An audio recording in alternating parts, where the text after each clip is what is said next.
कदाचित अनावृत्त होऊन योगाभ्यास केला तर तोही सर्वज्ञ होऊ शकेल. ईश्वराला आवृत्त होता येणार नाही, पण जीवनमुक्ताला अनावृत्त होऊन योग सामर्थ्याने सर्वज्ञ होता येईल. म्हणूनच तुका म्हणे आम्ही देवाहुनी बळी, असे श्री तुकाराम महाराज म्हणतात. बोला बोला.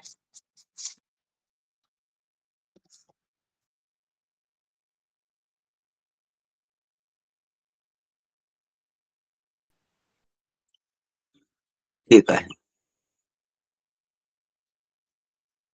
हा, कोणी विचारणार आहे का? शेवटी आपण याच्यावर बोलू आणि वेळ उरणार आहे आज. तर शंका कोणाच्या आहेत का? नुसत्या आहेत असल्या तर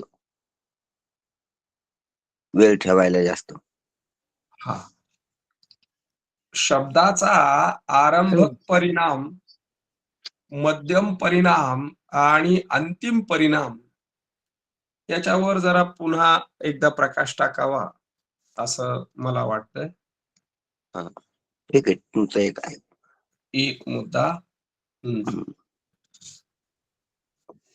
अजून कोणाला काही विचारायचं असेल तर विचारा.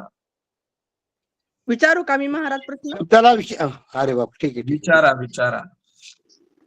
2 प्रश्न आहेत. एक आहे, ईश्वराला अमलयुक्त विक्षेप दोष आहे का? आणि दुसरा प्रश्न आहे, योग्याला मी आत्मा आहे असे ज्ञान असते, मग त्याची अज्ञात समाधी कशी? ठीक आहे. मागे एक प्रश्न होता दादा. एक मिनिट एकाचं लिहून घेऊ आपण आणि मग हे करू पुढे. पहिला लिहून घ्या. हा, पहिला शब्दाचा परिणाम,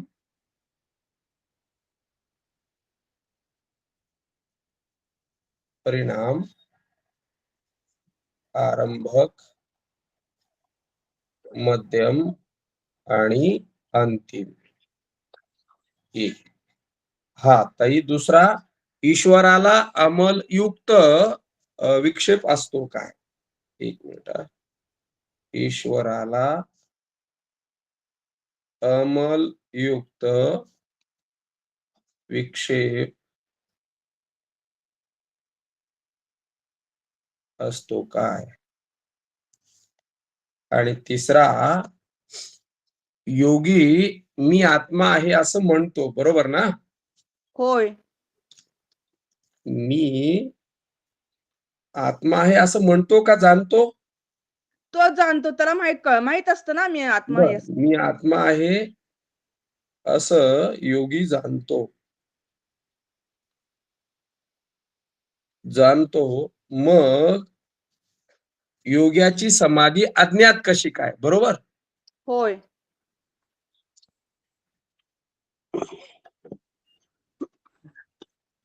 समाधी अज्ञात कशी काय? ठीक आहे.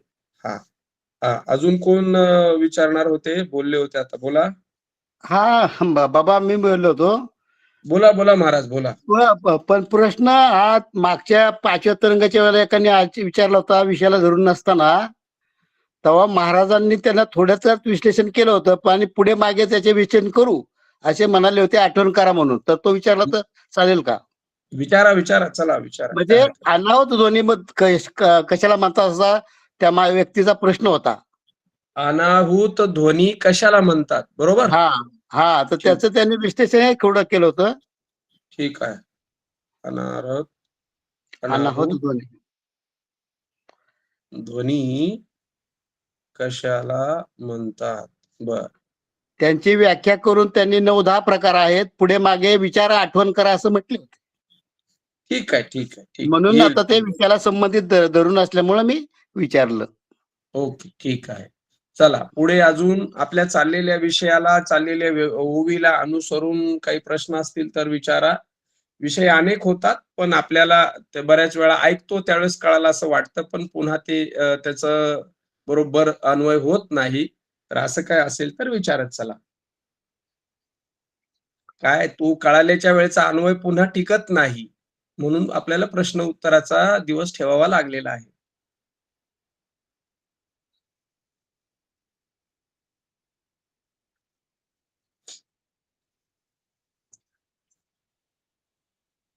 ठीक आहे मग अजून कोणाचे असले तर मग शेवटला आपण प्रश्न उत्तर घेणार आहे त्या वेळेला पुन्हा सांगतील. आता 3-4 प्रश्न झाले ना वाटतं. ठीक आहे, होय होय होय महाराज, होय. ठीक आहे. काय हरकत बोला. नाही. मी बोला याच्यावर तुम्ही. बोलायला सुरुवात करतो आणि शेवटी आपण प्रश्न उत्तर घेऊ. चालेल चालेल.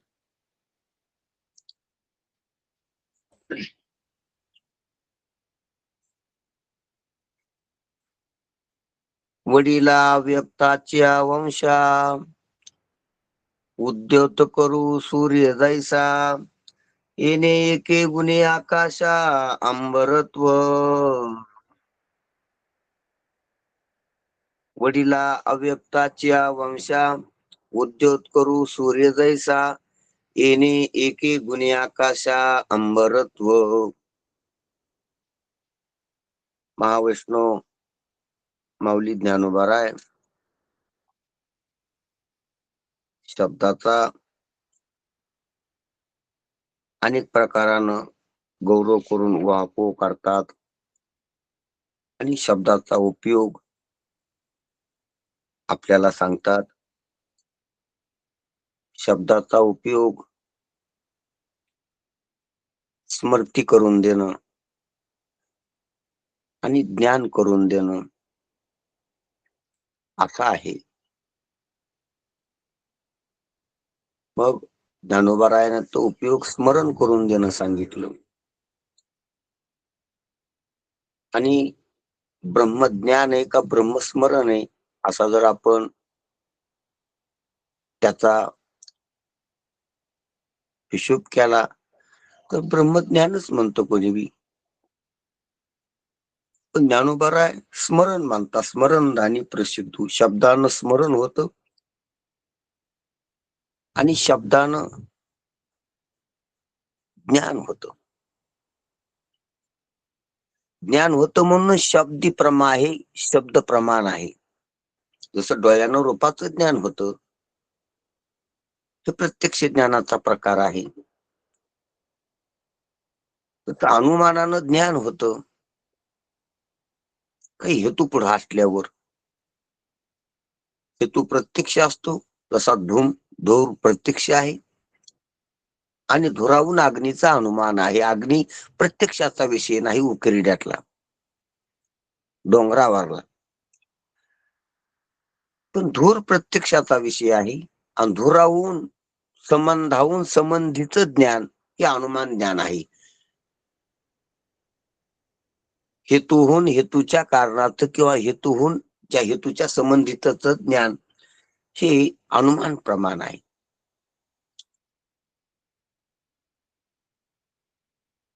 आणि तसं शाब्दी प्रमाण आहे. शाब्दी प्रमाण शब्द हे प्रमाण आहे. 6 प्रमाणापैकी 3ऱ्या क्रमांकावर येतं ते शब्द प्रमाण. शब्द हा त्याच्या अर्थाचं प्रत्यक्ष ज्ञान करून देतो. वस्तू हजर असली तर. आणि वस्तू समीप देशात आणि वर्तमान काळात नसली त्या अर्थाची तर तिचं स्मरण करून देतो. शब्दानं 2 होते. जर ती वस्तू प्रत्यक्षाचा विषय नसली, समोर नसली, वर्तमान काळी नसली आणि तिच्या त्या अर्थाचा शब्द जर उच्चारला वर्तमान काळात नसलेल्या तर तिचं स्मरण होते. आणि वर्तमान काळात समीप देशात असेल तर तिचं प्रत्यक्ष ज्ञान होतं. हा विषय आपण मागं बऱ्याच वेळा पाहिलेला आहे. असं शब्दाच्या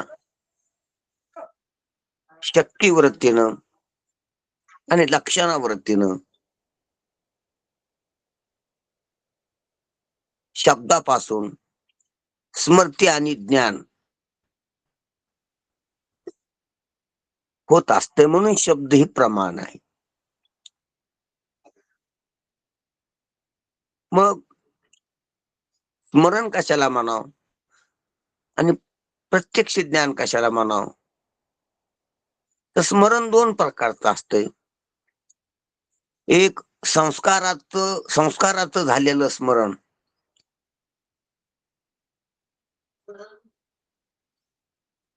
आपल्याला काही माग झालेल्या घटना आहेत त्याचे संस्कार आहेत. भूतकाळातली जगाच्या ह्या प्रत्यक्षाची जगाच्या ज्ञानाची. तर ते संस्कार म्हणून ती वस्तू प्रत्यक्ष नसती. आपण आता हत्ती माग पाहिलेला आहे, आणि आता हत्तीचं स्मरण व्हावं लागले. हत्ती म्हटल्यावर हत्ती ह्या शब्दानं हत्तीची आठवण करून दिली आपल्याला. हत्तीचं प्रत्यक्ष ज्ञान नाही करून दिलं आता आपल्याला ऐकणाऱ्याला, कारण हत्ती वर्तमान काळातून समीप देशात नाही वस्तू ती इथं.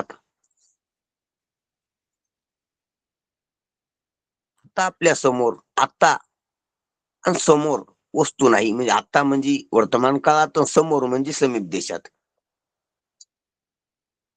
ती वस्तू नसल्यामुळं आणि तिच्या अर्थाचा शब्द उच्चारल्यामुळं त्या अर्थात ते प्रत्यक्षात तर पुढं नाही.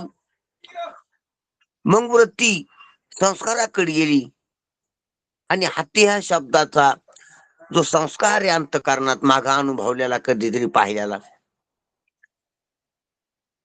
तर त्याचं स्मरण व्हाले. ते संस्कार उद्भूत व्हाले. सोंड आहे, कान आहेत, बलाढ्य शरीर आहे. संस्काराचं स्मरण. मग तसा ब्रह्माचे संस्कार आहेत का? हा, ज्याला परोक्ष ज्ञान आहे त्याला संस्कार बी आहेत. पुराणानं, शास्त्रानं, श्रवणानं त्याला संस्कार झालेले. म्हणून ते संस्काराप्रमाणे तशी व्याप्ती, ते व्यापक आहे, सर्वाच्या आधीच आहे. असं जे परोक्ष ज्ञानात असतंय की ते सर्वाचं कारण आहे, सर्वाच्या आधीच आहे, सर्व व्यापक आहे, निराकार आहे, निर्गुण आहे, असंग आहे.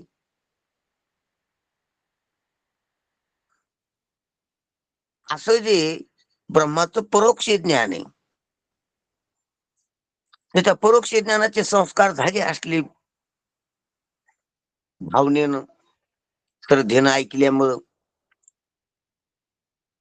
तर मग त्या संस्काराचं स्मरण होते.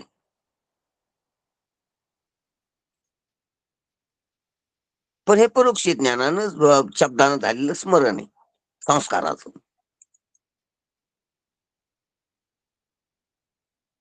पण स्मरण दोन अर्थाचं सांगितलं मी तुम्हाला, की माघ झालेले संस्कार म्हणजे पूर्वी ज्ञात असल्यालंच मध्ये काही आडपडदा आल्यामुळे ते वर्तमान काळात सध्या देशात नसल्यामुळं त्याची प्रत्यक्ष नाही राहिलं, आणि पुन्हा पुणे शब्द उच्चारला की मग त्याचे संस्कार होतात. हे स्मरणाचं आहे, संस्काराचं झालेलं स्मरण. आणि तीच ही वस्तू अशी प्रतिभिज्ञा होती ती वस्तू पाहिल्यावर, हे बी स्मरणच आहे. वस्तू समोर आल्यावर माग पाहिलेली वस्तू, काही वर्षापूर्वी हा पाहुणा पाहिला होता मी आणि तो आता पाहा लागलो, ही त्याची प्रतिविज्ञा व्हायला लागलेली. माग पाहिलेलं मी आता पाहा लागलो, आता पाहा लागलेलो माग पाहिलेलं, म्हणजे प्रत्यक्ष आणि संस्कार यांचा एक विषय होणं. आता समोर असलेला प्रत्यक्षाचा विषय, माग पाहिलेल्या संस्काराचा विषय एक आहे. तेच हे असं बी भान आहे. ह्या भान स्मरण बी मागच्या प्रतिभिज्ञा म्हणजे मागचं स्मरण आणि आताच प्रत्यक्ष यांचं ऐक्य झालंय.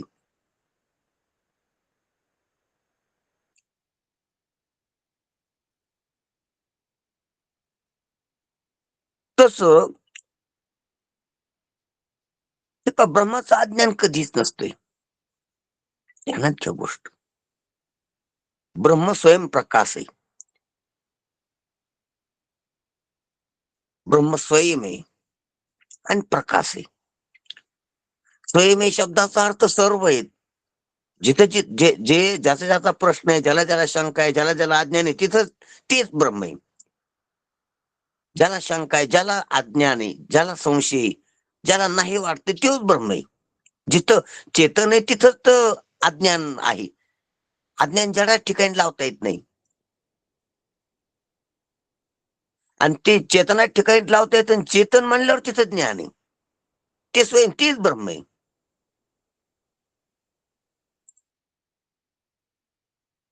दगडाला ब्रह्म आहे वाटत नाही आणि नाही बी वाटत नाही कधीच. म्हणून दगडाला ब्रह्माचं ज्ञान आणि ब्रह्माचं अज्ञान नसते. ब्रह्माचं अज्ञान आणि ब्रह्माचं ज्ञान कोणाला होतंय? ते चैतन्यालाच होते. आणि ज्याला होते का अज्ञान आहे का, तिथंच ज्ञान आहे. तेच तेच ब्रह्म आहे. तत्सदिती तेच सत आहे. तच्चिदिती तेच चिद आहे. तद आनंद येते तेच आनंद आहे. तद ब्रह्म येते तेच ब्रह्म आहे. म्हणून स्वयं ब्रह्म, स्वयं प्रकाश, ते जे शब्द आहेत ना, म्हणून ब्रह्म बी आहे, ब्रह्मज्ञान बी आहे. पण विशेषत्वानं होत नाही ती. तर ते गुरुच्या महावाक्यानं विशेषत्वानं होतंय. म्हणून स्वयंप्रकाश, स्वयंप्रकाशत्व तिथं उद्दीपित होत असते. स्वयंप्रकाशत्व प्रगटत आहे.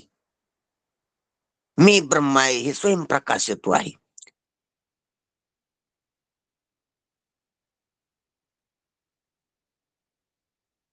ते ब्रह्म आहे, हे ब्रह्म आहे, हे स्वयंप्रकाशत्व नाही.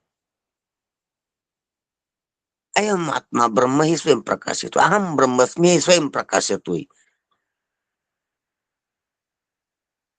स्वसंवेद्यत्व आहे.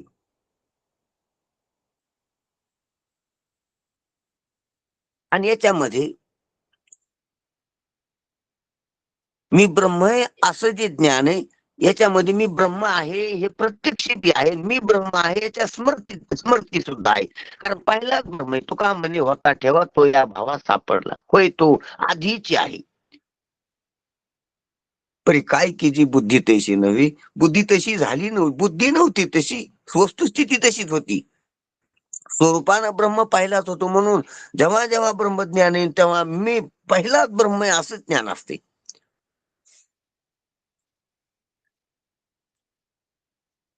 अगोदर बी अज्ञान नव्हतं, अज्ञान होतं तरी खरं नव्हतं.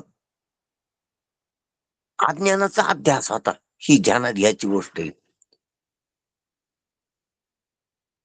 म्हणून कारणाध्यास असा शब्द आहे त्याला. अज्ञानाचाच अध्यास, अज्ञानाचा अध्यास करणं हेच ब्रह्मज्ञान आहे.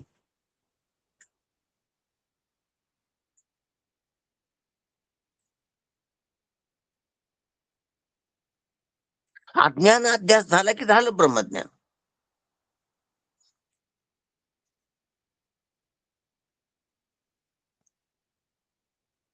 मग माग ज्ञान आहे पुढं ज्ञान आहे. मधातच अज्ञानाचा अध्यास, अध्यास वाटत नाही, सत्य होते. आणि अज्ञान सत्य झाले की जग खरं वाटते, कार्य खरं वाटत असते.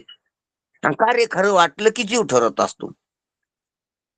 आणि जीव झाला, जीवपणा खरा वाटला की करणं भोगणं, येणं जाणं, देहाध्यास खरा होत असतो.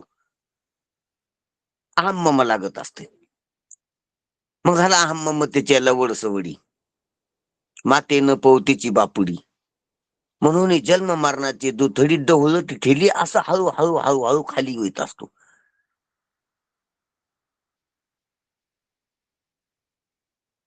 म्हणून तर उलटा क्रम आहे की मम काढा, अहम काढा. जग अनित्य वाळखा, जग मिथ्या वाळखा.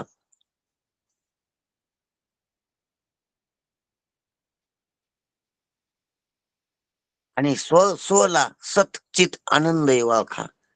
सचित आनंदाच्या ठिकाणी अज्ञान नाही, ज्ञानचे स्वयंप्रकाश येतोय ओळखा.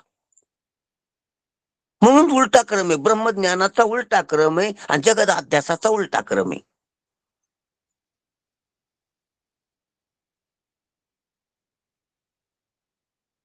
म्हणून तर लय चिंतनानं असं तसं असं झालेलं म्हणून तसं करायचंय. उलट विरोध दिशेला जायचंय, विरुद्ध दिशेनं पवळ जात गार फोडीत चालायचंय.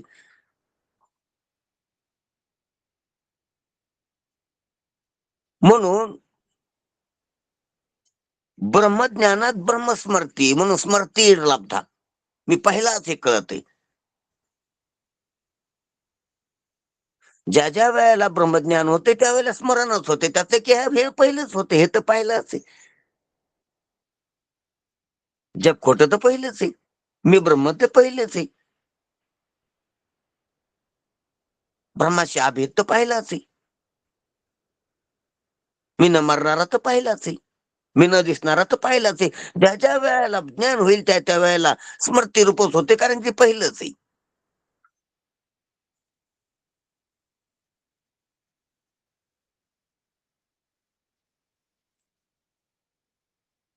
म्हणून नवीन नाही, ती पहिलंच आहे.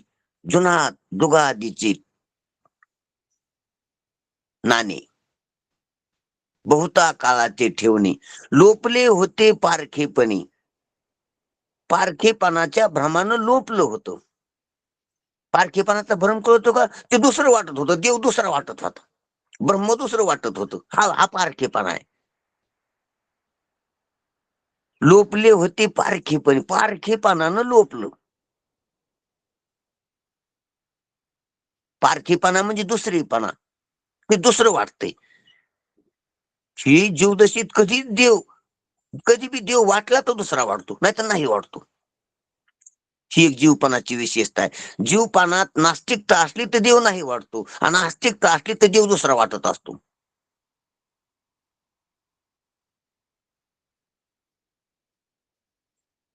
सत्य नाही वाटतंय ना असलं तर दुसरं वाटतंय, चेतन नाही वाटतंय ना असलं तर दुसरं वाटतंय.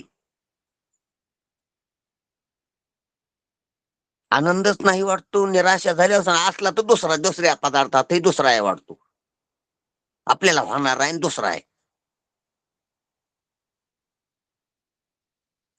ही पारखीपणा आहे, परोक्षता. म्हणून जुनाट जुगादीचे नाणे हे बहुता काळात ठेवणे, अनादी ठेवणं शब्दाचा अर्थ आपलीच वस्तू आहे, आणि आपण ठेवलेली कुठेतरी हरवलेली. आणि ठेवा आहे तो आपलाच आहे, आपल्या मालकीचा आहे. आपलं म्हणजे दुसऱ्याचा चोरून आणलेला नाही, आपलाच आहे. पुरातन मिराशी भांडार आहे आपलंच.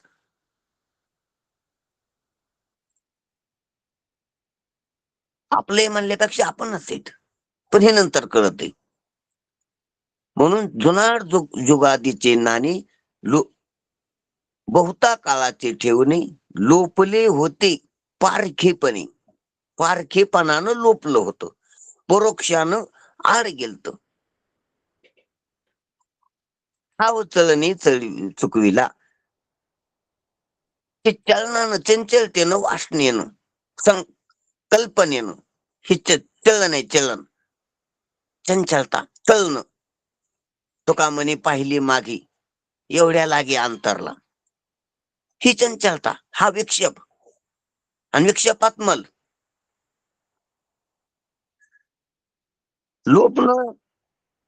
लोपणं हे आवरण आहे.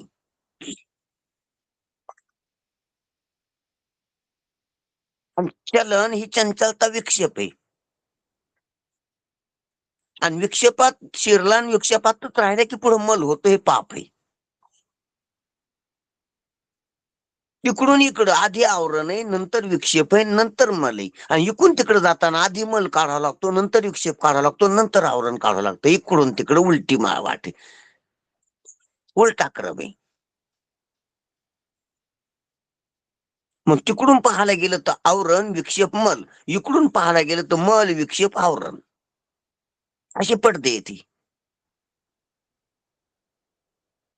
म्हणून लोपले होते पारखीपणे, हाव चळणे चुकविला चलनानं, ह्या चंचलतेनं, ह्या वासनेनं, ह्या विक्षेपानं, ह्या कल्पनेनं,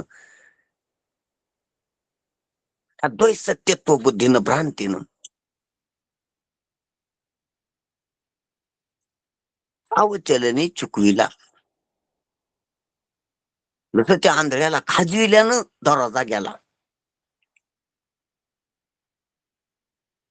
त्या खाजविण्याच्या चंचलतेनं, तितक्या विक्षेपानं, तितक्या प्रतिबंधानं राजवाड्यात घरात जाणारा माणूस पुन्हा जंगलात गेला, पुन्हा काटेरी वनात गेला. हा वचळणे चुकविला, तितकी जागा ती चलनानं गेली माग, जशी त्या दृष्टांतात.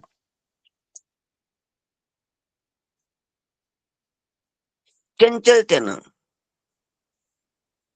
कुठं कुठं घाई गडबडीनं नुकसान होत असते.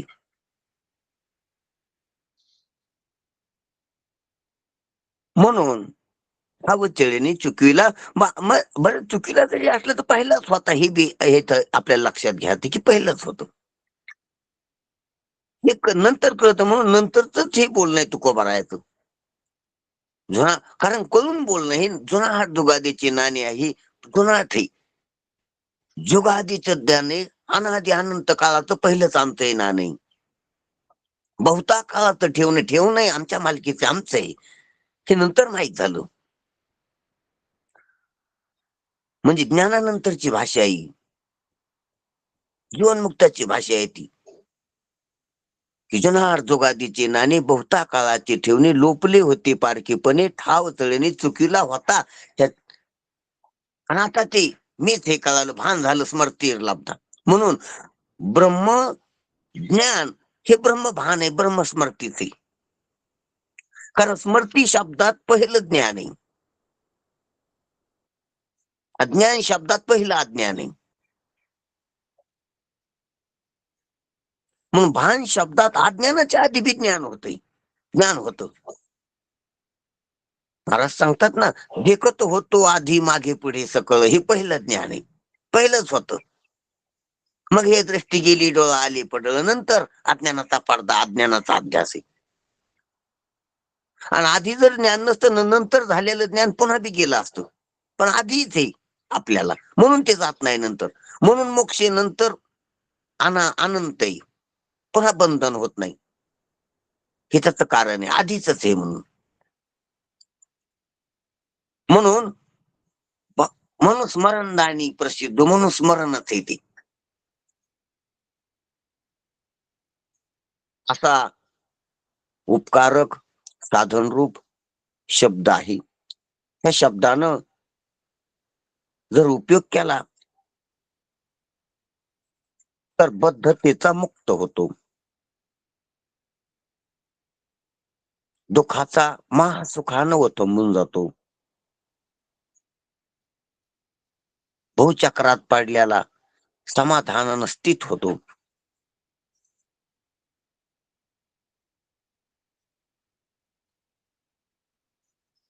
व्याकुळ झाल्याला सुखानं ओथंबून जातो. ही शब्दाची संपत्ती, शब्दानं मिळालेली मिळकत आहे, शब्दानं. म्हणून सर्वात जास्त काया पालट होत असेल तर तो शब्दानं. शब्दानं जडा आधी जड समजतो तो जीव होतो, शब्दानं जीव म्हणून आत्मा लक्षात येतो, आणि शब्दानं आत्मभाव जाऊन ब्रह्म लक्षात येते. शब्दानच, शब्दानं सत्य वाटणारं जगत अनित्य लक्षात येते, अनित्य वाटणारं जगत भासमान हे लक्षात येते, आणि भासमान वाटणारं जगत ब्रह्म हे लक्षात येते. शब्दानं, शब्दानं काय किती कुठली कुठं होते, काय सांगू झाले काहीची आबाई. शब्दानं जडच ब्रह्म, जड जड नाही ब्रह्म आहे, जडच चिद आहे असं लक्षात येते. मग म्हणे सर्वत्र सचितानंदू मीच एक स्वतः सिद्धू. ही शब्द आहेत महाराज ज्ञानोबरायाचे शब्द. ते शब्दानच असं होते. ते सर्वत्र जे दिसायले जड ते ब्रह्म आहे. सर्वम खलविदम ब्रह्म हेच सांगते वेद. शब्दानं जडच जड राहत नाही, चेतनच चेतन आहे. उजेडी राहिली, उजेड होऊन सर्व चेतनच आहे. जडाला जागाच नाही, जीवपणाला जागाच नाही. ठाऊ नाही सुख दुःख नाचे तुका कौतुके. याच्यातून तुकोबर हे सांगायचं की जीवपणाच नाही. जीवपणात सुख दुःख, तिथून सुख दुःखाला ठिकाणच नाही. कुठं नेवा सुख दुःख, कुठं ठेवाई, कोणाच्या ठिकाणी ठेवा सुख दुःख. म्हणून ना सखम ना दुःखम, न पापम न पुण्यम. जागाच नाही त्याला. ना जागाच नाही म्हणजे देशच नाही त्याला.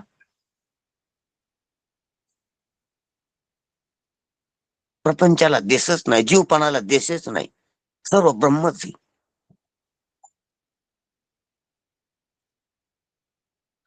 असं शब्दानं कळते संतांच्या गुरुच्या शास्त्राच्या. आणि असं कळणं, असं होणं, असं ज्याला कळालं तो जीवनमुक्त आहे. आणि असा जीवनमुक्त जो असतो तो ईश्वरत्वानाचा व्यवहार असतो. कालचा विषय आपला. कारण त्याला स्वप्रतीतीच होत असते, उभयप्रतीती वाटत नसते. जीवनमुक्ताला स्वप्रतीतीच वाटते सर्व.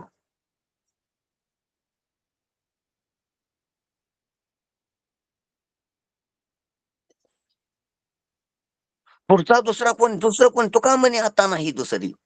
दुसरं जड नाही, दुसरा जीव नाही, दुसरा ईश्वर नाही, दुसरं ब्रह्म नाही, दुसरं काहीच नाही. तुका म्हणे तुझे हे तो नाहीची सहजी. संकल्पाच्या काजी आपोआप वाढली. दुसरं काहीच नाही. मीला सोडून दुसरं काहीच नाही. तुका म्हणे जे जे भेटे ते ते वाटे मी आयशी. मीच मी. सांगू का, पूर्ण मी झाल्यावर मी पानात गळून पडत असतो. परिचिन्न मी टिकत असतो. कारण मीचा सापेक्ष तू असतो इथं. आणि इतका मी विस्तारला की तूच राहिला नाही, पुढंच कोणी राहिलं नाही. आणि अशी मीची व्याप्ती झाल्यावर मीला सापेक्ष राहत नाही, सापेक्षातच द्वैत राहते. पूर्ण मीच आहे. म्हणून अहम ब्रह्मस्मी मध्ये मी पाना नसतोय.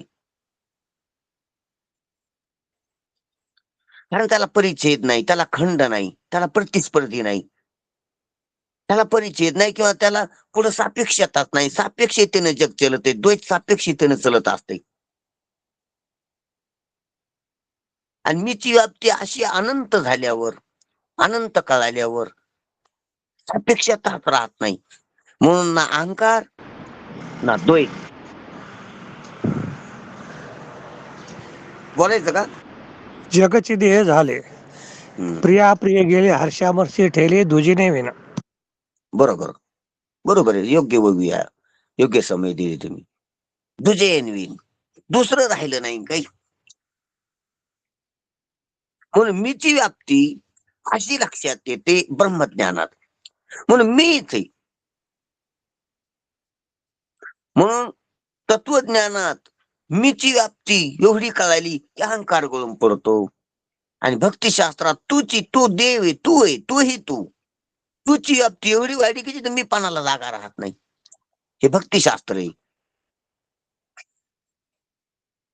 पैसा तुझा आत्मा याते पाहे, देखो गेलिया मीची नाही, तेथे तू कायचा काही कल्पावया जोगा. पावया जोगा. म्हणून मी गेल्यामुळं तू गेलं. आणि इथं ज्ञानात तू गेल्यामुळं मी गेलो.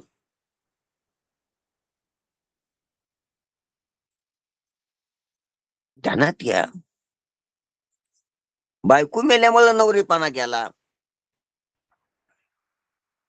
किंवा नवरा संपल्यामुळं बायकोपणा गेला त्या स्त्रीचा. तस मी तू मावळला विवेकानं की मी संपतो,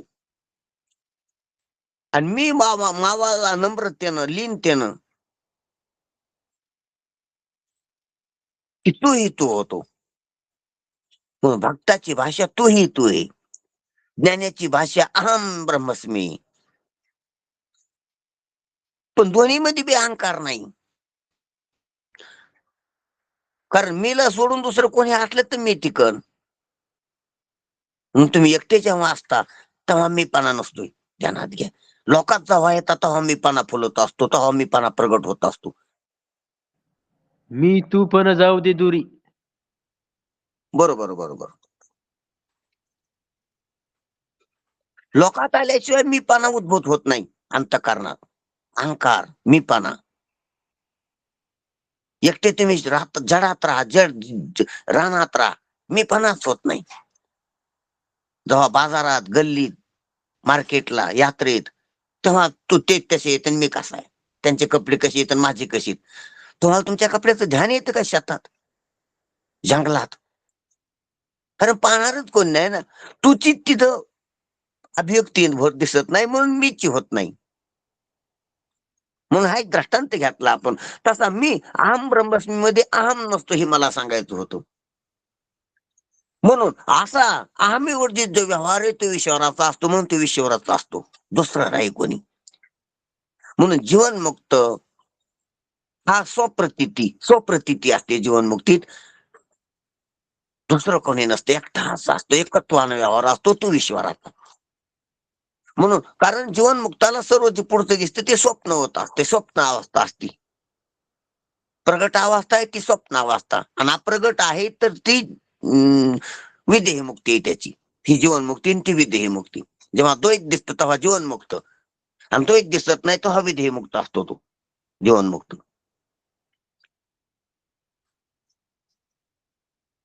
म्हणून म्हटलं जातं ना की स्वप्न आणि समाधी दोनच अवस्था राहतात जीवनमुक्ताला.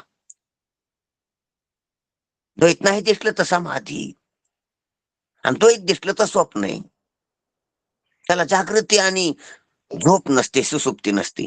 सुसुप्ती म्हणजेच अज्ञान, आणि जागृती म्हणजेच अज्ञानकारी जगत.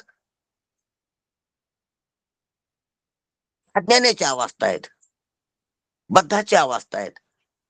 मुक्ताला स्वप्न जग दिसलं तर स्वप्न आहे, आणि नाही दिसलं तर समाधी अद्वैती ब्रह्म आहे.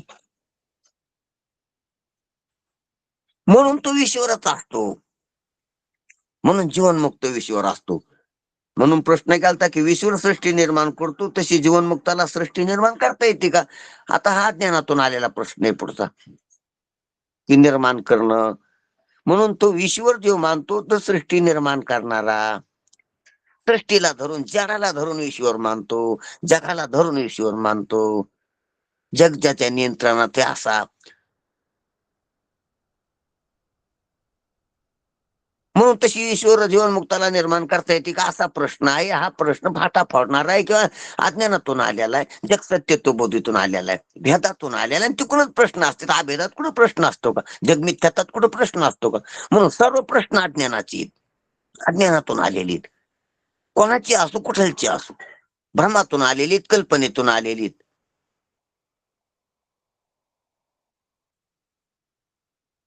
म्हणून वेदांत शास्त्रात प्रश्नाला उत्तर नसते. प्रश्न कसा चूक आहे हे समजावून सांगणं यालाच उत्तर म्हणतात.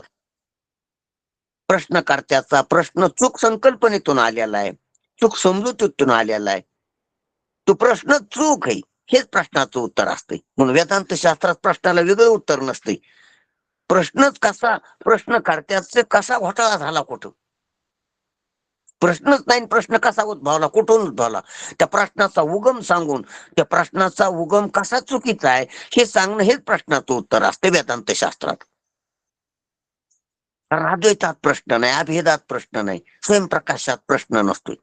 प्रश्न निर्माण झाला तर त्यानं कुठेतरी अंधार पाडलाय, अंधारातून प्रश्न आलेला आहे. बहुतेक उजाडात प्रश्न नसते, अंधारात समस्या असतात. उजाडात जसं आहे तसं दिसते म्हणून प्रश्न पडत नाहीत. अंधारात प्रश्न पडतात हे काय, दिवसा दिसते हे झाड आहे, अंधारात प्रश्न पडतो हे झाड कशाचं आहे, उजाडात प्रश्न पडत नाही, कळत हे पिपलाचं झाड आहे, वडाचं झाड आहे. म्हणजे न कळण्यातून प्रश्न असतात, न कळण्यात शंका येत असतात.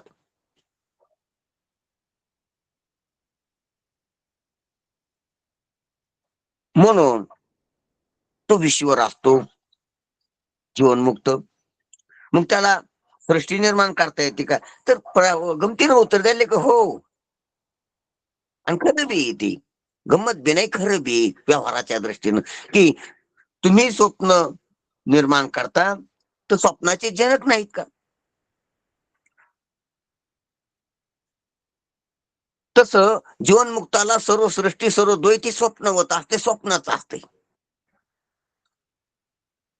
म्हणून ती मध्ये स्तव झाली परी मी नाही केली असं त्याला वाटतंय. जसं स्वप्नातला हत्ती तुमच्यामुळे झाला असा आमचा दावा आहे. तुम्ही केला निर्माण, तो ब्रह्मदेवान नाही केला.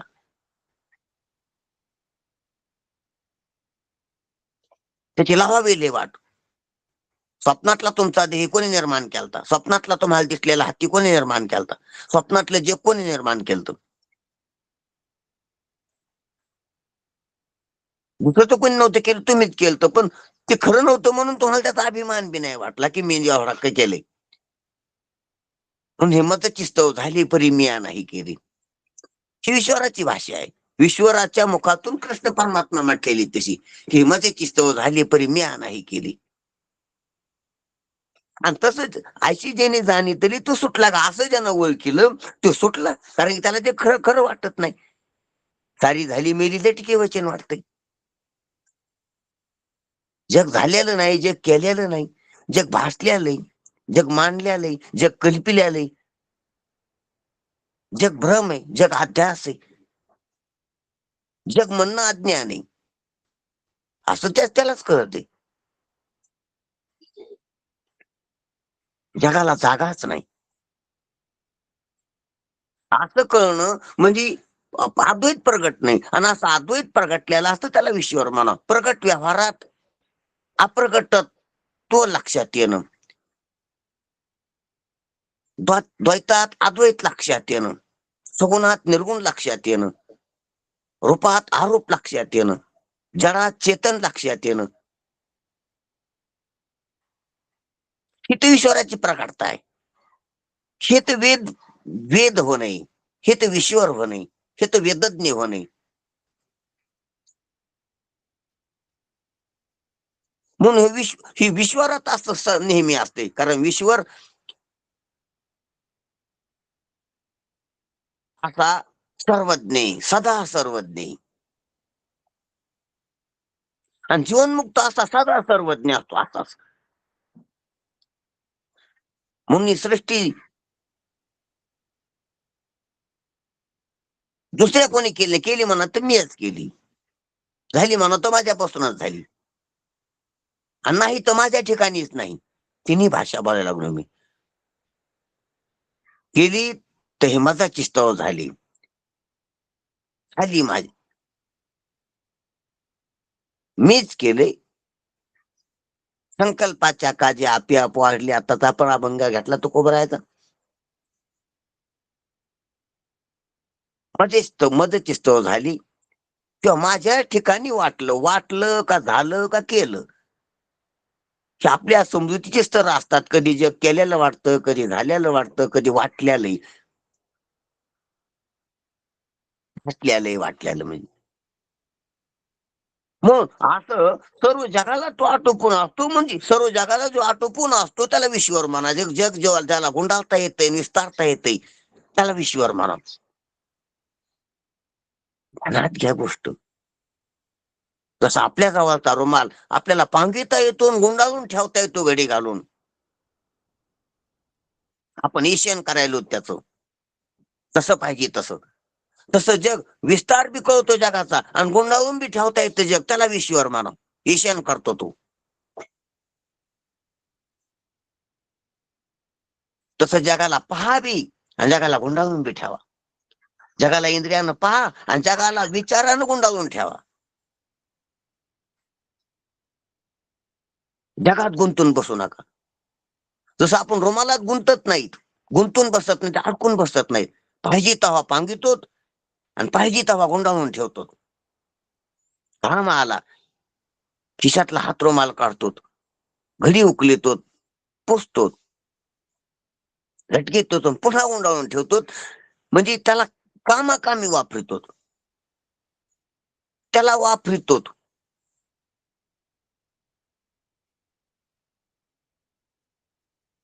ध्यानात घ्या, त्याचा उपयोग करतो, पाहिजे तेव्हा यूज करतो, त्याच्यात गुंतून राहत नाहीत, त्याच्यात अडकून पडत नाहीत, त्याच्यातून मुक्त आहेत. त्याप्रमाणे जीवनमुक्त किंवा ईश्वर जगातून मुक्त असतो.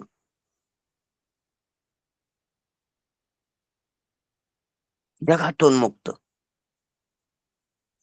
जगाचा पाहिजे तसा वापर करतो. त्याला ईश्वर म्हणा, ईशान करणारा. आणि त्याला ते खोटं असतं म्हणून ईशान करता येते.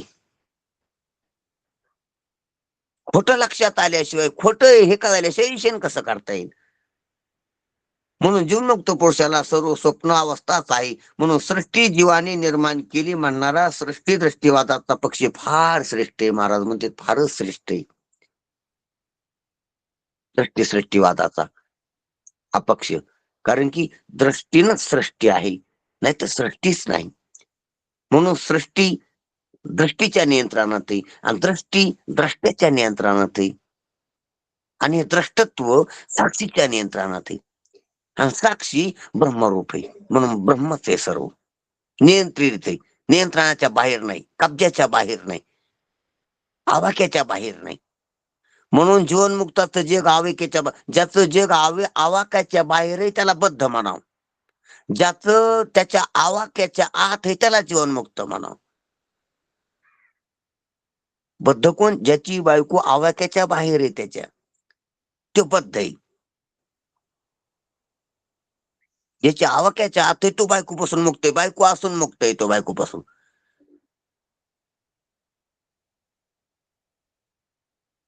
ज्याच्या जवळची धनसंपदा आवाक्याच्या बाहेर आहे तो पैशानं बद्ध आहे.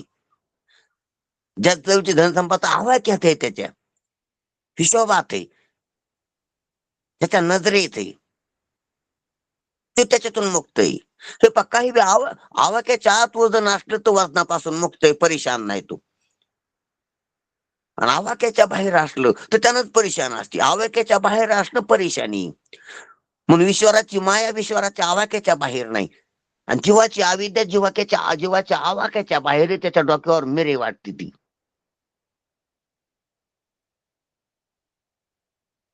आवाक्याच्या बाहेर नसू नये, आवाक्याच्या बाहेर असणं परेशानी असती. म्हणून जगाला आवाक्याच्या बाहेर करू नका, जगाला आपल्यापेक्षा जास्त महत्व देऊ नका, सत्य समजू नका,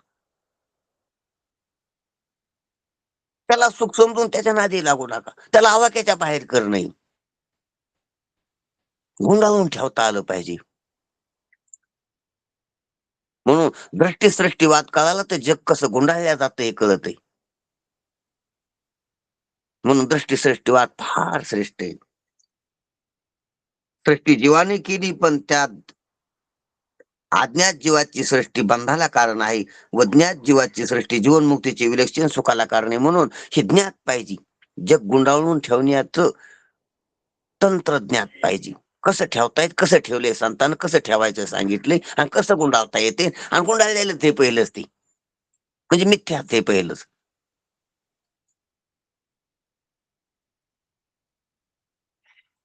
म्हणून हे ज्ञात आणि अज्ञात ह्या दोनच आहेत.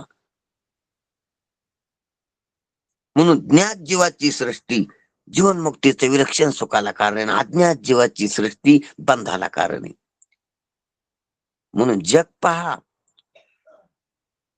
पण अध्यास ओळखू आला जगाचा तर जीवनमुक्ती. जग पाहून जीवनमुक्ती आणि जग पाहून बद्धता. बद्धतेत परेशानी आहे, दुःख आहे, आणि जीवनमुक्तीत सुख आहे, आनंद आहे, विलक्षण सुख आहे. म्हणून अर्थात जीवनमुक्त हा ईश्वरच असतो, ईश्वरच आहे.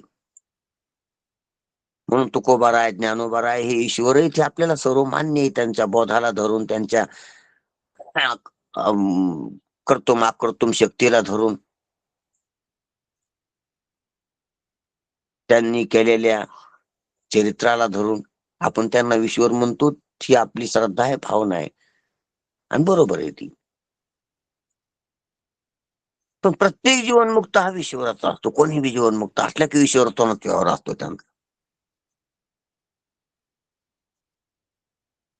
पण तुकोबाराय, ज्ञानोबाराय आधी जी संत येत ते बोलत होते, हात पित होते, हालचाल करीत होते, म्हणून ते ब्रह्म नव्हते. कारण ब्रह्मात हे नाही ना, ब्रह्मात खाणं पिणं नाही, ब्रह्मात बोलणं नाही, ब्रह्मात जाणं येणं नाही, ब्रह्मात दिसणं नाही, ती दिसत होती. म्हणून ब्रह्म नव्हते असं वाटतंय. त्यांच्या देहाकड, त्यांच्या इंद्रियाकड, त्यांच्या प्राणाकड, त्यांच्या संकल्पनेच्या मनाकड पाहून, म्हणजे उपाधीकड पाहून ते ब्रह्म नव्हते असं वाटतंय. आणि त्यांच्या समजुतीकड, त्यांच्या निश्चयाकड पाहून ते त्यांचा निश्चय पहा ना, ब्रह्म आहे. त्यांचा निश्चय ब्रह्म आहे, आणि त्यांचा व्यवहार ब्रह्म नाही असं वाटतं. त्यांचा व्यवहार माया आहे. म्हणून आपल्याला जास्त हिशेब केला तर ते ज्ञानेश्वर महाराज, तुकाराम महाराज आधी ते बोलत होते, हालचाल करीत होते, म्हणून ब्रह्म नव्हते असंच मानावं लागेल ना आपल्याला इथून. पण आवरत नव्हते म्हणून जीव बी नव्हते, म्हणून ते ब्रह्म नाहीत याच्यामुळे हालत होते, चालत होते, बोलत होते म्हणून. बर ते आवरत आहेत का अनावरत आहेत? म्हणजे त्यांना आवरण आहे का त्यांच्या स्वरूपाचं का नाही? तर नाही. मग आवरत नव्हते म्हणजे त्याला अज्ञान नाही, म्हणून ते जीव बी नाहीत. मग जीव बी नाहीत आणि ब्रह्म नाहीत, मग कोण आहेत? मग राहिला ईश्वर. मग ते ईश्वरच आहेत, म्हणून ते ईश्वर होते. कारण त्याला द्वैत दिसून सत्य नव्हतं, त्याला देह दिसून देह भ्रांती नव्हती, म्हणजे अनावरत आहेत. ह्या हिशोबानं ते जीव नाहीत, आणि त्यांच्या ठिकाणी उपाधी दिसायली म्हणून ते ब्रह्म नाहीत.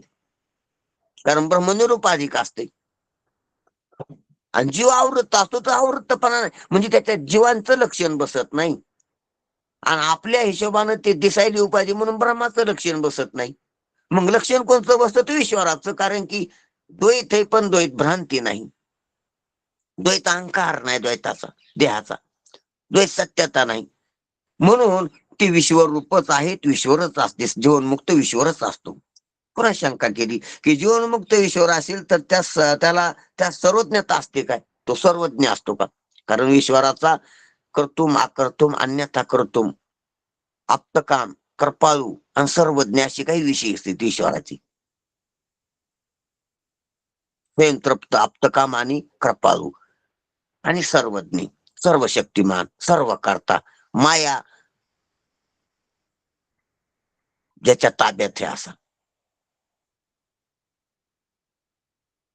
असं ईश्वराचं स्वरूप आहे. मग तसा या अशा ईश्वराच्या लक्षणापैकी तुम्ही जीवनमुक्त ईश्वर मानायला लागले तर मग ते कोणा लक्षण? मग जीवनमुक्त ईश्वर असेल तर त्या सर्वज्ञता आहे का, असा प्रश्न आहे. तो उत्तर दिले, अनावृत एवढ्या अंशात तो ईश्वरासारखा आहे, ईश्वरच आहे अनावृत. कारण ईश्वराला आवरण नाही, जीवनमुक्ताला आवरण नाही.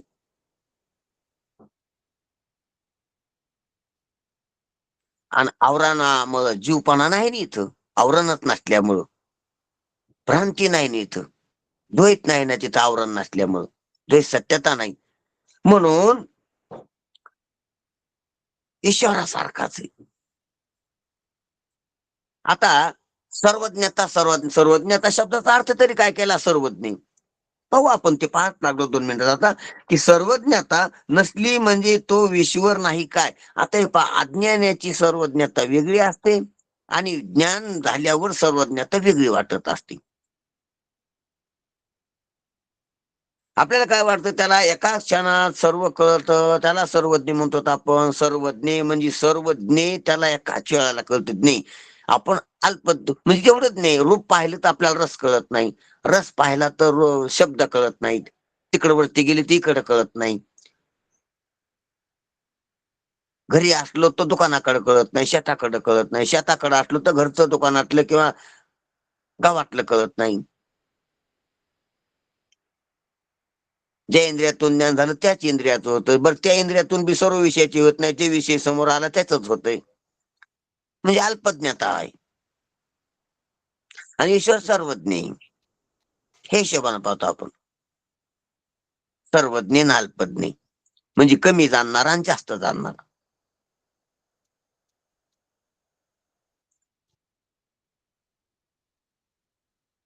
पण सर्वज्ञतेचं लक्षण सांगतो. आता आपल्याला मोबाईल कळाला, चष्मा कळाला, मोबाईल कळाला, चष्मा कळाला, पेन कळाला, ग्रंथ कळाला. ते वेगवेगळे ज्ञेय, ती वेगवेगळे ज्ञान झाले त्यांची. आणि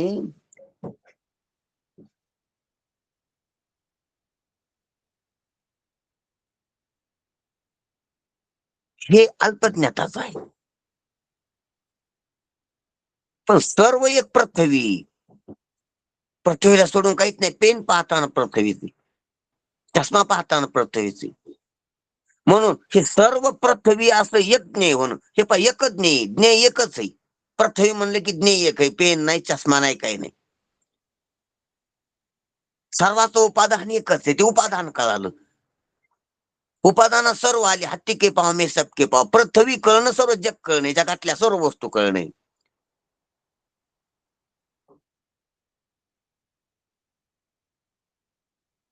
पण तरी पृथ्वी कळाली, पृथ्वीची वस्तू कळाली, पण तुम्हाला पाणी कळालं का? अग्नी कळाला का? वायू कळाला का? अरे मग भूत कळणं, भूतज्ञान हे भौतिक आहे असं कळणं. आता सर्व पंचभूत बी कळाली, कारण मागचं उपादान कळालं सर्वभूत. सगुण पसारा म्हटलं, सगुण म्हटलं, त्रिगुण, त्रिगुणात्मक सगुण आहे. काय कळायचं राहिलं? हे पहा, मागचं जर कळालं ना, पुढचं कळालेलंच असते. पुढचं ते त्या कळण्यातच अंतर्भाव होतो त्याचा. ही सर्वज्ञता आहे. म्हणून माया कळणं, ध्यानात घ्या, ध्यानात घ्या, माया कळणं सर्व जग कळणं. आणि जीवनमुक्ताला माया कळते सर्व. येरते माईक पाहतो कोबरायचं बोलणं. मग बाकीचे नाव येत नाहीत, ते काय काय मग दुःखाची जनिती, म्हणजे तुम्ही द्वैत मानता तर दुःख आहे, आणि माईक म्हटलं तर खोट आहे. येरते माईक ही सर्वज्ञता आहे. कारण मायेला सोडून काहीच नाही, द्वैतातलं सर्वच माया आहे. आणि जीवनमुक्ताला माया कळती, माया कळणं सर्वज्ञता आहे. माये सर्व आलं, मायेला सोडून काहीच नाही. म्हणून एकच ज्ञेय माया, ती सर्व आहे. मायेच्या पोटात सर्व आहे. आणि जीवनमुक्ताला माया कळालेली असते. हे हिशोबानं तो माया कळाल्यावर अनावरत झाला, माया कळाल्यावर सर्वज्ञ झाला, माया कळाल्यावर ब्रह्म झाला, माया कळाल्यावर ईश्वर झाला ना तो. म्हणून ही सर्वज्ञता आहे. सर्व खोटही कळणं हेच कळणं आहे, हे सर्वज्ञता आहे. ज्ञानाला सत्य मानणं सर्वज्ञता नसते. ईश्वर सर्वज्ञ आहे तर ज्ञानाला सत्य थोडाच मानतो तू, पदार्थाला सत्य थोडाच मानतो. त्याला पदार्थ पदार्थ नाहीत, भूत आहेत, भूत भूत नाही, गुण आहे, गुण गुण नाही, माया आहे. त्याला गुंडाळता येते, त्याच्या आवाक्यात आहे, बेहिशोब नाही, हिशोब आहे.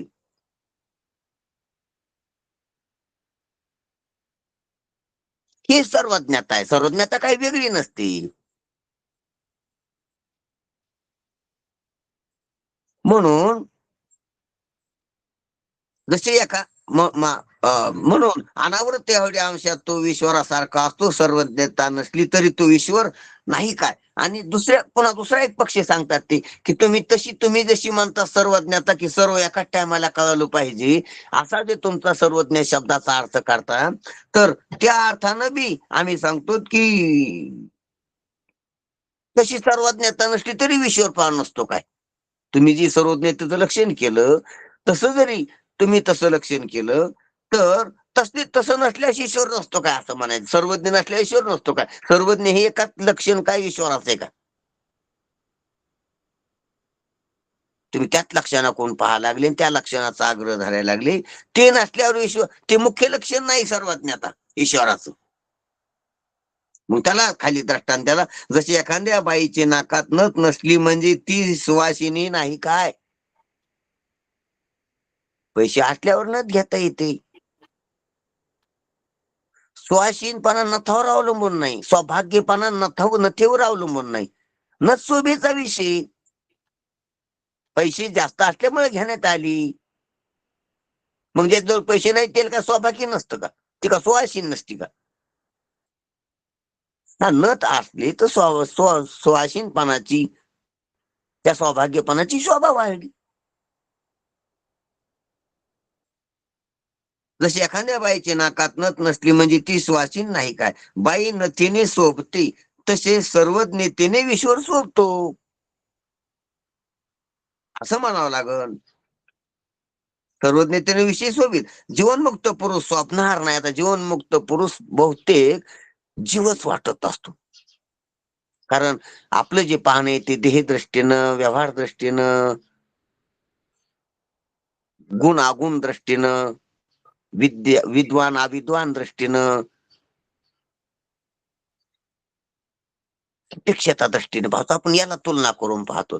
त्याचं घर कसं आहे, त्याची बायको कशी आहे, त्याची पोरं कशी आहे, त्याचा व्यवहार कसा आहे, तो गरीबी का श्रीमंत आहे, तो सुखी का दुखी, प्रारब्ध वशात, त्याला आजार आहे का आजार नाही, तो काळा आहे का गोरा आहे, स्त्री आहे का पुरुष आहे.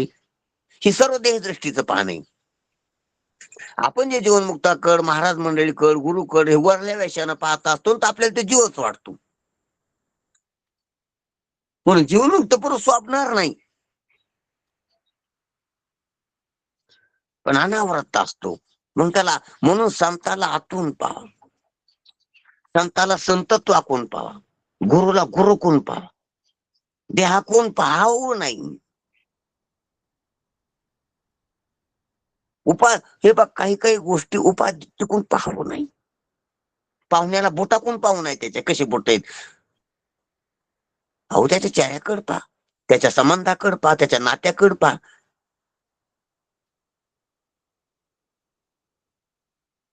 त्याच्या कपड्याला डागा असल्या डागाकून पाहू नाही. त्याचा कपडा थोडा फाटका असला त्या फाटक्याकून पाहू नाही. त्याला सर्दी झाली तर थोडंफार नाकाला पाणी येईल त्या पाण्याकून पाहू नाही किंवा पाहू ना. काही गोष्टी असतात तशा. त्याला मस आली तर मसाकून पाहू नाही. त्याला काही जखम झाली तर जखमेकून पाहू नाही.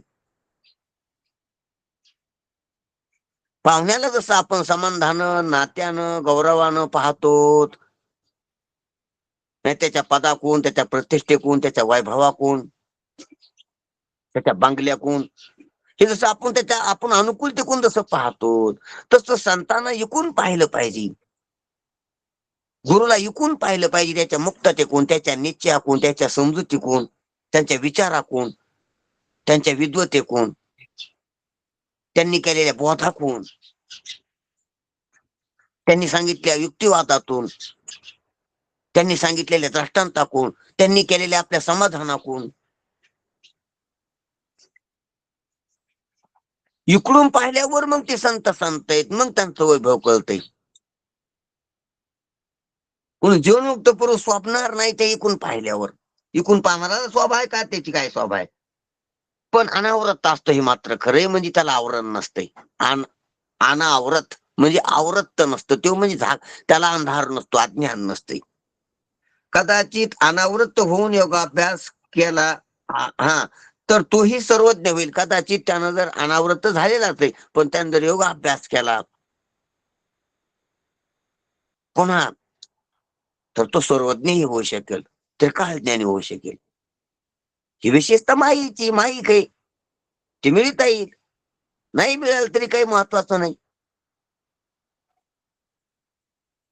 पण विश्वाला आवृत्त होता येत नाही हे उलट सांगितलं महाराजांनी, की जीवाला अनावृत्त होऊन योगाभ्यास करून सर्वज्ञता सर्व शक्तिमत्ता मिळता बी येते.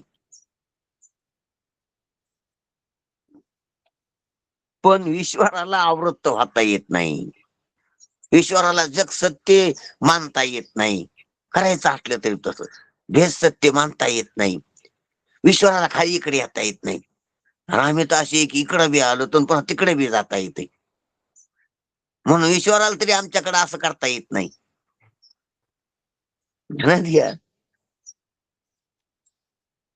म्हणून आम्ही त्याच्यापेक्षा चांगले, आम्हाला इकडे बी करता येत, आम्हाला गटारात लावता येत, बैठकीत जाऊन बसता येत. आम्ही असे त्याला राजाला इकडे काय येता येत नाही. चांगला गुणवान माणूस आहे एखादा, त्याला वाईट करता येत नाही, त्याला बिडी वाढता येत नाही. आणि बिडी वाढणारा बिडी बी ओढतो इकडून, त्याचं बैठकीत जाऊन बसतो. नंतर तिकडे बी चहा पाणी होते, त्याला फराळ पाणी नाश्ता पाणी त्याच्यासोबत बी करता येते. जसं गमतीचं बॉल तसं ही म्हणून तुकोबाराय म्हणतात की आम्ही सोबणार नाहीत आणि आम्ही आवृत्त होतो, तर आता अनावृत्त बी ओळखायलो. जीवाला ईश्वराला आवृत्त होता येत नाही, म्हणून ईश्वराला आवृत्त होता येणार नाही. पण जीवनमुक्ताला अनावृत्त होऊन योग अभ्यास सामर्थ्य करून सर्वज्ञता देखील संपादन करता येते, सर्वज्ञता देखील होता येते. म्हणून ह्या अर्थानं तुकाराम महाराज एका ठिकाणी म्हणतात की तुका म्हणे आम्ही देवाहोनी बळी, देवापेक्षा आम्ही प्रमाणे, असे तुकाराम महाराजांना गाथेमध्ये सांगितलेलं आहे. म्हणून सांगायचं तात्पर्य, ईश्वर आणि जीवनमुक्त हे एकरूपच असतात. म्हणून तुकोबारा ह्या अर्थानच म्हणतात देवते संत निमित्त त्या प्रतिमा. खरं सांगू का, ईश्वर दिसत नाही. संत ईश्वर बी असतात आणि दिसतात. ईश्वर दिसत नाही म्हणून त्यांच्या मूर्तीची निर्माण झाल्या, मूर्ती पूजेसाठी केले. आणि संताला अमानित्व आदांबकित्व असतं म्हणून स्वतः पूजा घ्यावं, अवलौकिक वाढावं अशी संतांची इच्छाच नसते. म्हणून संतांनीच देवाला स्थापन केले, देव आणलाय, मंदिरं केली संतांनीच. की पूज्यता डोळ्याने देखावी, स्वकीर्ती कानीने ऐकावी, असं अमानित्व आदांबकित्व असतं संतांमध्ये. संताचा विशेष आहे. संतांचीच पूजा व्हावा, संतांची स्तुती व्हावा. संतांना ते आवडत नाही, म्हणून संतानं निमित्त मात्र मूर्ती निर्माण केल्यात ईश्वराच्या. दुसऱ्या की हे ईश्वर इथं पूजा करा, यांची स्तुती करा, यांची सेवा करा. आम्ही बी त्यांचीच करतो, त्या मूर्तीची निमित्त त्या प्रतिमा. संत सेवे, संतच पूजे, संतच वंदनीय, संतच देवे, संतच ईश्वर आहे. पण संतांच्या ठिकाणी जीवपानातली गुणदोष दिसतात, प्रारब्धवशातली, सर्वांना कळत नाही ते. हे गुणदोष वगळून संतत्व पाहणं सर्वांना शक्य नसतं. म्हणून त्यांनी मार्गी लागण्यासाठी मग हे ईश्वर आहे, ईश्वराची पूजा करा, ईश्वर सेवी आहे तुम्हाला. नाही ईश्वर आणि संत वेगळे नाही. संत जिवंत देव आहेत. संत चालते बोलते ब्रह्म आहे, ते ज्ञानाचे चालते बिंब, अवयवते सुखाचे कोंब, एर माणूसपण ते भांब, लौकिक भाव. पण व्यवहार करताना गुणदोष लक्षात येतात, व्यवहार करताना संकुचितपणा लक्षात येतो. म्हणून जीवपणाच वाटत असतो भ्रांतांना. म्हणून ते जिथं गुणदोष नाही त्या मूर्तीत गुणदोष नसतील काही. मूर्ती बोलतच नाहीत म्हणून बोलण्यात चुकणं होत नाही. मूर्ती चरतच नाही म्हणून कुंकड पाय वाकडा पाय पडला, चांगला पाय पडला असं नाही. म्हणून मूर्तीत गुणदोष नसतात, म्हणून तिथं देवत्व ते सांगितलं. इथं तुम्ही गुणदोष नाही पाहणार. ते कोण्या जातीचे, कोण्या नावाचे, कोण्या गावाचे, त्याला काय बायको आहे का लेकरू काय नाही. त्या मूर्तीच्या ठिकाणी दोष नाहीत कुठलेच. आणि गुणाची भावना करायची, दोष तर नाहीत दिसत. आणि गुणाचा भाव आहे, पूज्यता आहे. म्हणून तिथं अंतःकरण सिद्धी होती. त्याचं ध्यान करा. सुंदर ते ध्यान उभे विटीवरी, करकटीवरी ठेवणे. त्याचं नाम घ्या, त्याचं ध्यान करा, तिथं स्थित व्हा, तिथं भाव ठेवा. हे संतांनच कार लावले. कारण संतांच्या ठिकाणी दोष दिसतात ना लोकांना, शिष्याला दिसत नसतो म्हणून शिष्य पूज्यक मानतो गुरुला. पण इतराला इतर दोष पाहतात. हे कसा वागला, कसा बोलला, काय खाल्लंय आणि कुठं राहिला, किती वाजता उठला, काय केलं. कारण व्यवहार म्हणल्यावर गुण दोष झालेच.